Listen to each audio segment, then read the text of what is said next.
A partir de este momento comienza la parte editorial de Platica con Ángel, correspondiente al sábado 18 de marzo del año 2023, aniversario 85 de la expropiación de los activos de las compañías petroleras que operaban en México en aquellas fechas. Y aclaro, Cárdenas no expropió el petróleo. Y aclaro algo más, soberanía energética es una estupidez propia de los años que corren. Es un concepto muy reciente, como aquella otra tontería que desarrolló o que Echeverría hizo popular, la soberanía alimentaria. La soberanía es un concepto que se utiliza para países, no para commodities. Soberanía alimentaria, muéstrenme un solo país, estos de Morena que hablan a lo baboso, un solo país que no requiera importar granos, cereales, sean cereales oleaginosas, algún producto cárnico, algunas pastas, etcétera, de otro país. Ni los Estados Unidos, ni Rusia, ni China popular. Entonces, eso de soberanía alimentaria no pasa de ser un cliché acedo y caduco, propio de aquellos años de los países del tercer mundo y la explotación del imperialismo. Es una soberana babosada. Y cuando eso se traslada al campo energético, es exactamente igual.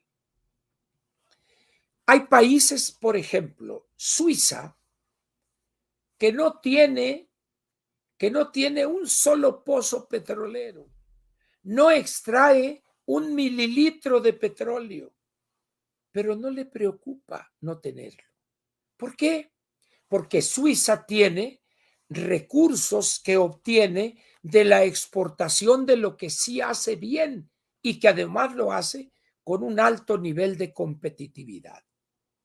Relojes, químicos, servicios financieros, etcétera. El comercio internacional desde hace muchos años, no de ahorita, y me iría quizá hasta David Ricardo, las ventajas competitivas, comparativas, a Adam Smith. Les convendría a esos que hablan de soberanía alimentaria que lean a estos clásicos, que lean a Adam Smith, que lean a David Ricardo, que estudien sobre ventajas comparativas y competitivas. ¿Qué sucede? ¿Qué sucede en México cuando Echeverría planteó la soberanía alimentaria? Lo mismo que el tontito actual que está en la presidencia. Vamos a producir todos los alimentos que consumimos. Una persona, un jefe de Estado que dice esa expresión, está mal de la cabeza. Está mal de la cabeza. Eso no existe. Eso no puede lograrse en el mundo entero. ¿Por qué? Porque cada país tiene ciertas fortalezas, pero también debilidades. ¿Qué hace? Vende en el exterior aquellos productos en los cuales es competitivo y obtiene divisas para comprar aquellos que donde no es competitivo. México, por ejemplo, no tiene satisfecha su necesidad de maíz para elaborar el alimento balanceado de gallinas ponedoras, de pollos de engorda, de cerdo, para obtener mieles de alta fructosa. Es decir, esas es las reglas del comercio internacional. Se necesita ser muy ignorante, muy tonto, para no decir algo más feo, o estar loco para andar planteando eso de soberanía energética. Pero México, gobernado hoy por quizá alguien que sea el gobernante o jefe de Estado más ignorante en todo el planeta. Y quizás sea el gobernante más ignorante en muchos años en el planeta. Es un hombre con una visión aldeana. Piensa que gobierna un municipio de Tabasco. Piensa, lo dijo él, que eso de extraer petróleo no tiene chiste. Es como meter un popote, chupas y brota el petróleo. Eso es propio de un loco. ¿Qué tenemos ahorita? Vamos a ver. Les digo que el título del editorial de hoy es ¿cuánto les durará este optimismo ramplón? ¿Por qué viene a cuento esto en relación con la soberanía energética y esas tonterías? Porque con motivo de la expropiación de los activos de las empresas petroleras, tanto el presidente como el director general de Pemex, como el secretario de Hacienda, como algunos banqueros, andan loquitos. Ya les entró el aire. Y producto de querer quedar bien con el presidente, o simplemente porque no le entienden, o porque son unos cobardes sacatones que no se atreven a decir la verdad, han dicho cosas que no son ni siquiera optimistas, son simplemente estupideces. Y vamos a ver. Ahí les va. Vamos a ver quién fue el que dijo esto. Dice Carlos Serrano, economista en jefe de BBVA México. Coincido en que no habrá una crisis fiscal en México. Me sorprende a mí esta capacidad adivinatoria que tienen estas personas. ¿Cómo se atreve a asegurar, sin acotar el periodo de tiempo, valga la redundancia? Repito, coincido en que no habrá una crisis fiscal en México. ¿Cuándo? ¿En los próximos 10 años? ¿En los próximos 5? ¿En los próximos 6 meses? ¿Quién sabe? Pero él está diciendo que ya no habrá crisis fiscal en México por los siglos de los siglos. Amén. Pero si él dice, bueno, es que yo quise decir, pues no quiera decir, dígalo, hable bien español, señor Carlos Serrano. Los economistas no se caracterizan por manejar muy bien el idioma español, y aquí está la mejor prueba. Pero ¿quién dijo que no va a haber una crisis fiscal? Ahí les va. Vamos a ver. Aquí ella, la persona, Gabriela Siller, economista en jefe del Banco Base, manifestó su preocupación respecto a que en el mediano plazo se presente un riesgo sobre las finanzas públicas. Vean ustedes qué diferencia. La doctora Siller acota perfectamente el periodo. Fíjense, leo otra vez. Manifestó su preocupación respecto a que en el mediano plazo se presente un riesgo sobre las finanzas públicas. Ella no dijo, no habrá crisis fiscal en México. Está diciendo, estoy preocupada porque a mediano plazo puede presentarse eso.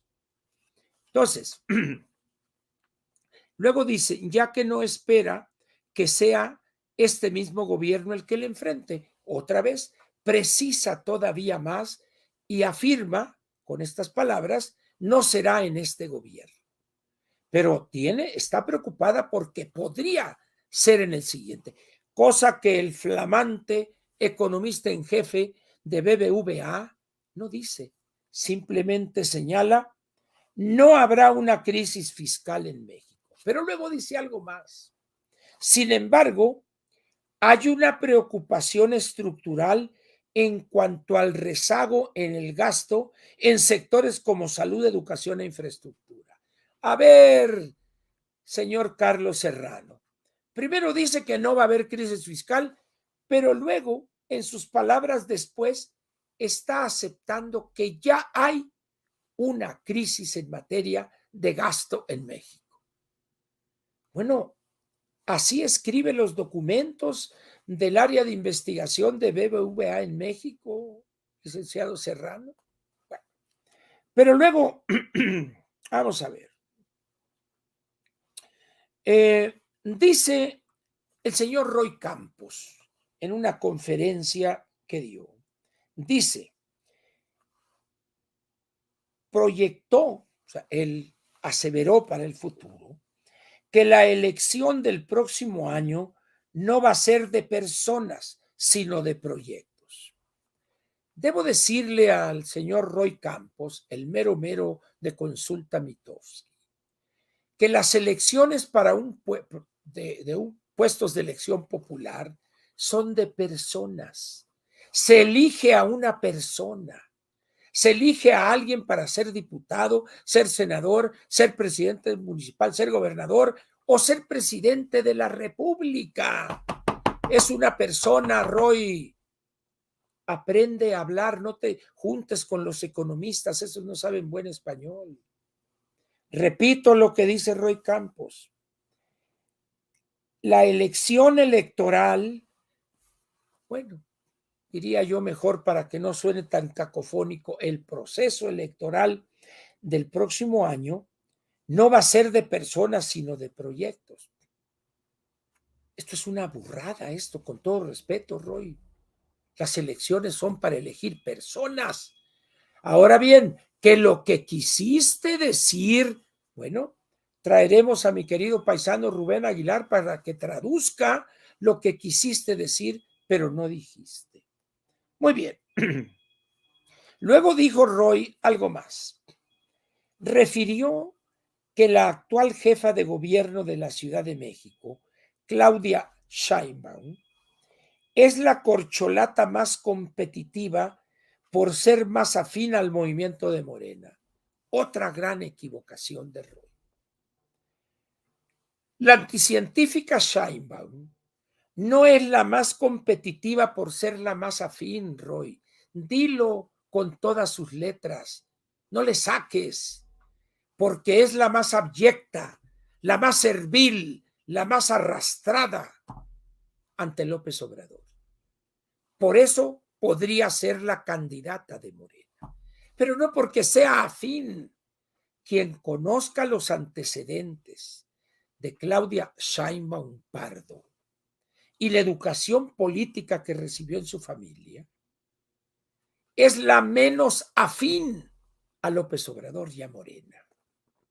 Es la menos afín, pero es hoy la más servil, la más abyecta. Roy, como diría Paco Sea, un buen gramaje de cataplines te ayudaría mucho y un manejo correcto del español te haría todavía, sería más útil. Muy bien. Pero luego vayamos a nuestros estimados funcionarios. Vamos a ver. Dicen el secretario de Hacienda, el suavecito, el delicadito, Rogelio Ramírez de la O. Y cuando lo veo yo en la foto que ayer trajo el Financiero en la página 4, dice uno, esta cosa que está aquí es el secretario de Hacienda. Este que está aquí y con ese saquito, que cuidado con él, mi secretario. Cuidado con andarse poniendo esos saquitos. Por favor, usted es secretario de Hacienda. No es el que coordina y organiza pasarelas de moda o algo así.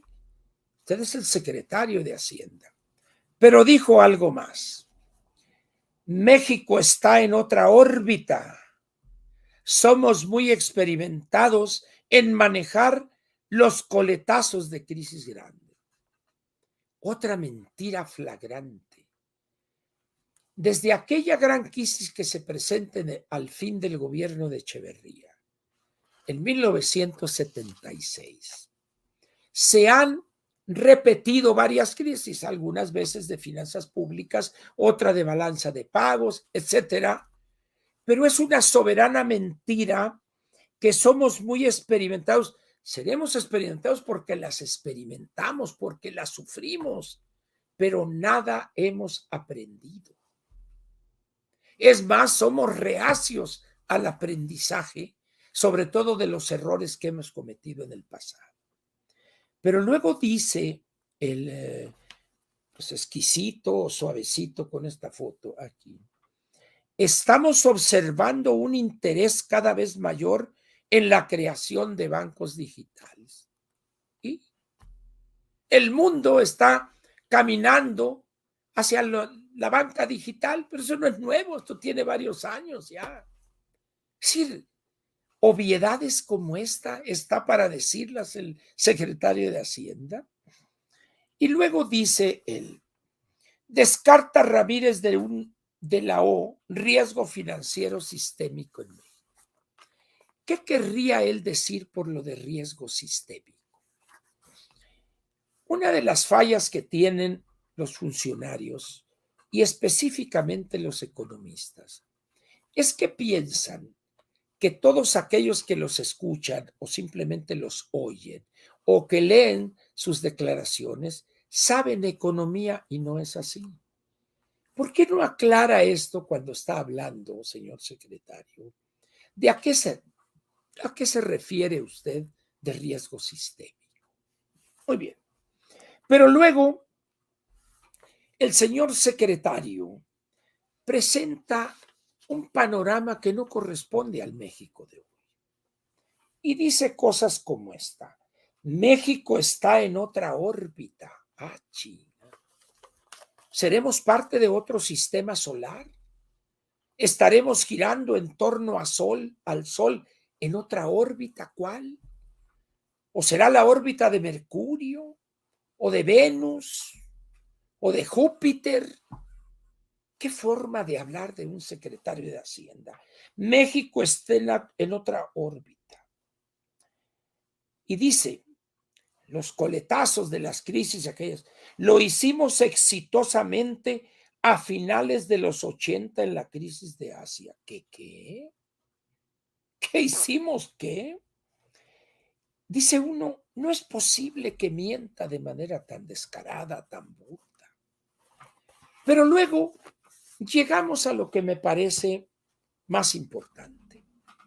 Aniversario de la expropiación de los activos petroleros, los activos de las compañías petroleras, perdón, me disculpo.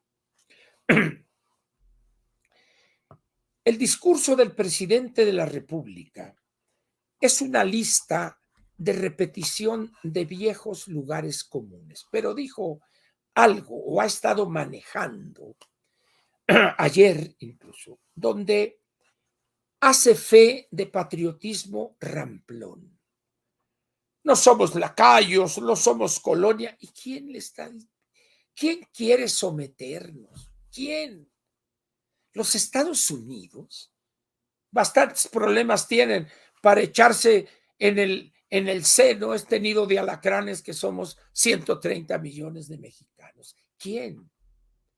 El problema de los mexicanos somos nosotros, los mexicanos mismos, empezando por este inútil del secretario de Hacienda y el otro que es su jefe. Pero el presidente está loquito con la cosa del petróleo. Y tan loquito está que tiene a un loco al frente de Pemex. Y dice Octavio Romero, hoy estamos extrayendo 1.920.000 barriles de petróleo al día. Es falso eso. Es una mentira burda. Y él lo sabe y lo saben los que estaban ahí, dizque escuchando. Pemex hoy está extrayendo una cantidad diaria, un volumen de alrededor de 1.600.000 barriles diarios de petróleo. Pero un petróleo sucio al extremo, contaminante, mucho plomo, mucho azufre y una porquería de petróleo, pesado o súper pesado. Pero luego dijo más, a finales del 23 seremos autosuficientes en combustibles. Otra mentira. Pero nadie se atrevió ahí en la Convención Nacional o en la Convención de los Banqueros a decir lo que declaró, lo que planteó el jefe, el director de Petróleos es una mentira. No es cierto eso. Nadie. A sabiendas de que es una mentira lo que está diciendo. ¿Cuál es la realidad? Miren ustedes. El consumo que tenemos diario de combustibles debe de andar, para no equivocarnos, alrededor de 1.100.000 barriles diarios. Más o menos. El lunes les daré la cantidad exacta, 1.100.000 barriles diarios. Esos tres combustibles, 2 gasolinas y diésel, y no meto la turbocina para no complicar el panorama, viene siendo, y vamos a concentrarnos en las gasolinas. Esas gasolinas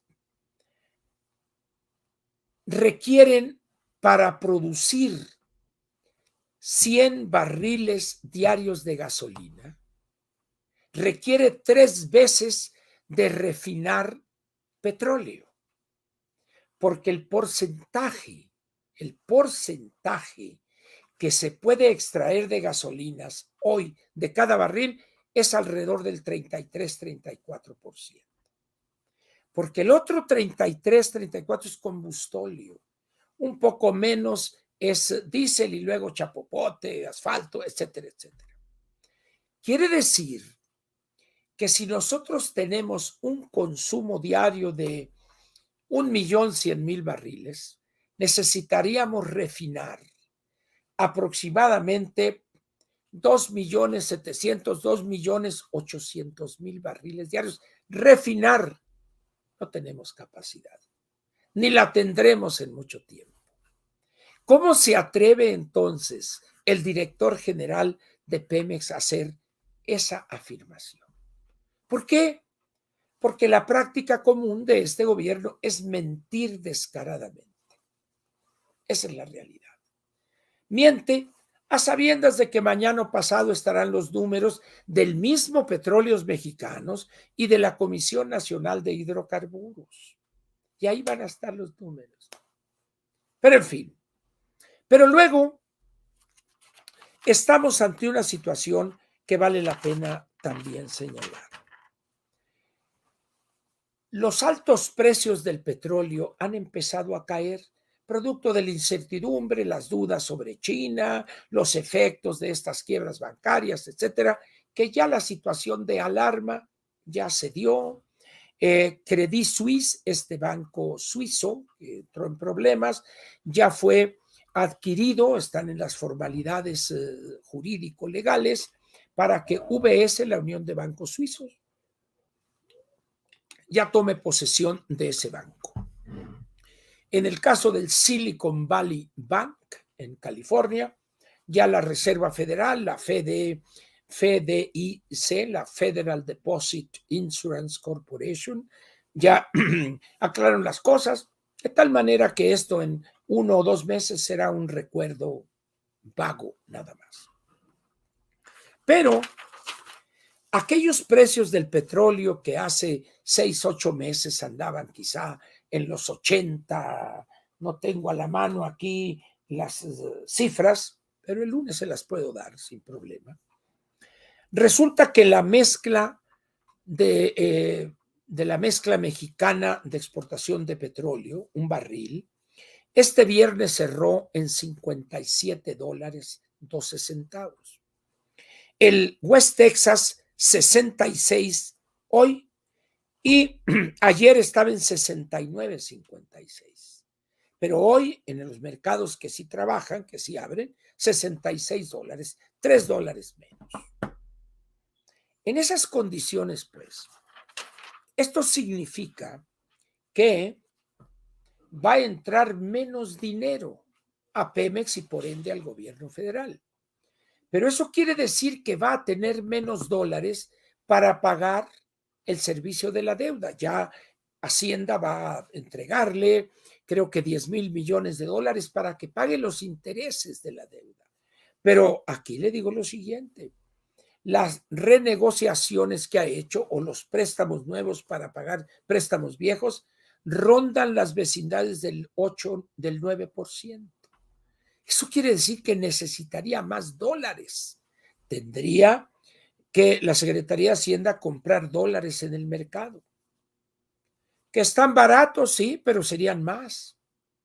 Las finanzas públicas es falso que estén acá en las mejores condiciones. No es cierto eso. Y termino con esto. El presidente de la República felicitó a los banqueros porque tuvieron muchas utilidades. Un monto histórico, dijo él, el año 2022. Sí. Y los felicito por eso, dijo. Pero por otro lado, aparecen declaraciones de grupos de consumidores diversos, donde dicen que es el colmo que la banca cobre tan altas comisiones, etcétera, etcétera. Pero la señora Concheiro, flamante estudiosa y especialista en Gramsci y el Partido Revolucionario, acusó a los banqueros de parásitos hace 3 o 4 días. Parásitos, nos cobran unas comisiones estratosféricas y vamos a cancelar todas las cuentas. Pero al otro día el presidente está diciendo, los felicito porque sacaron mucha lana, muchas utilidades. Y un día antes, la tesorera de la federación estaba diciendo lo que ya comenté. Este es un gobierno de locos. Me acuerdo cuando los escucho en sus declaraciones contradictorias de aquel programa que había en la televisión mexicana hace muchos años, Ensalada de Locos. Héctor Lechuga, Manuel Loco Valdés y Alejandro Suárez. Ensalada de locos es este gobierno. No es el gobierno de la República, es ensalada de locos llevada al gobierno de la República, que es diferente. Estamos, pues, ante una situación de extrema gravedad. Por un lado, el exquisito del secretario de Hacienda con estos saquitos que parece que pues va a un sarao y muy finito. Él sí, tenemos aquí, no va a haber aquí, sí, sí. Y luego la señora tesorera y luego por allá el presidente. Y termino esta parte editorial con lo siguiente. Seguramente a estas alturas ya vio usted fotos de la Plaza de la Constitución y ya se dio cuenta que no la pudieron llenar ni tampoco las bocacalles, pero eso se sabía desde antes. No obstante, el acarreo ofensivo es problema de ellos. Pero lo que llama la atención es que está el templete donde está el Todopoderoso, el jefe de toda esa bola de lacayos que estaban ahí, y un área reservada para los VIPs, para los importantes, para los machucones, para los que mandan en este país. Entonces dice, ya, con una barda, con unas barras ahí detenidos, el infelizaje, allá de lejos. Pero aquí de cerquita, los picudos. ¿Pero qué vio usted el 26 de febrero? Lo contrario. No había vallas. Estaban todos apretados ahí escuchando a José Ramón Cosío. Pero vea usted los que dicen que con el pueblo bueno, vea la separación que hacen de los machucones, machuchones, como dicen, los camajanes, y el pueblo que gritaba en algunos casos o que se empezó a ir a desalojar y dice, ah, ya me voy, ya estuve aquí, antes de que terminara el discurso del bulto López Obrador. Pero el fracaso mayor, ¿cuál es? Que no pueden ocultar la crudeza y la ofensiva realidad de ese sueño guajiro que ha formado López en su mente. Ese petróleo, ese Pemex soberano, no es cierto, eso no existe.